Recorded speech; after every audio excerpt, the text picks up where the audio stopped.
वैसे तो बॉलीवुड की ड्रीम गर्ल हेमा मालिनी और धर्मेंद्र का प्यार किसी छुपा नहीं है।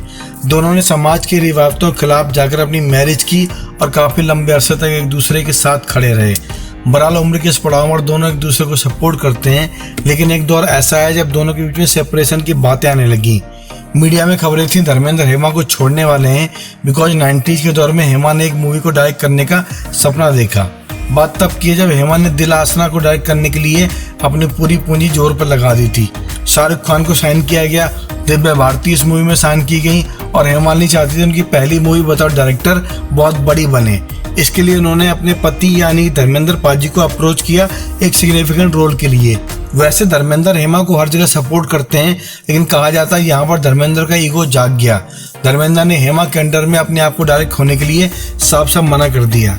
ये बात कोई कोरी गॉसिप नहीं, बल्कि हेमा ने अपनी book beyond the dream girl में खुद लिखा है कि जब उन्होंने धर्मेंद्र को अप्रोच किया और कहा कि आप दिलासना में कोई स्पेशल रोल कीजिए, तो धर्मेंद्र ने मना कर दिया, यहाँ तक कि मूवी के मुहूर्त में नहीं आए।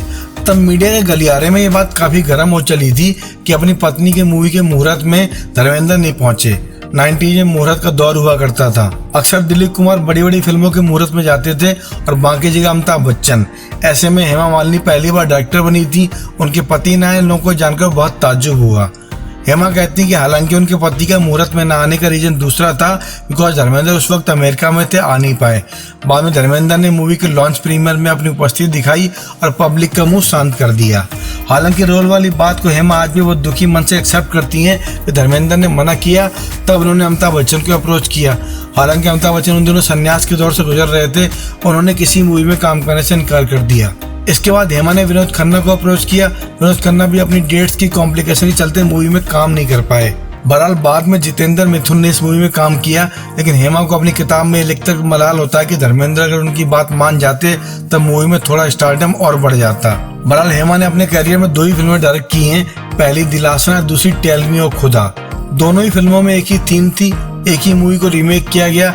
पहली बार में धर्मेंद्र काम नहीं कर पाए, लेकिन टेल मी ओ खुदा में धर्मेंद्र ने काम किया, साथ में विनोद खन्ना तो थे ही। बहरहाल धर्मेंद्र हेमा के रोमांस में कुछ किस्से ऐसे हैं जब कड़वाहट की हल्की फुल्की तीखे स्वाद की बात आती है। बहरहाल दिलासना के एपिसोड को छोड़ दे तो मोस्टली हेमा धर्मेंद्र आस पास रहे हैं, दोनों ने एक दूसरे को प्रॉपर सपोर्ट किया है।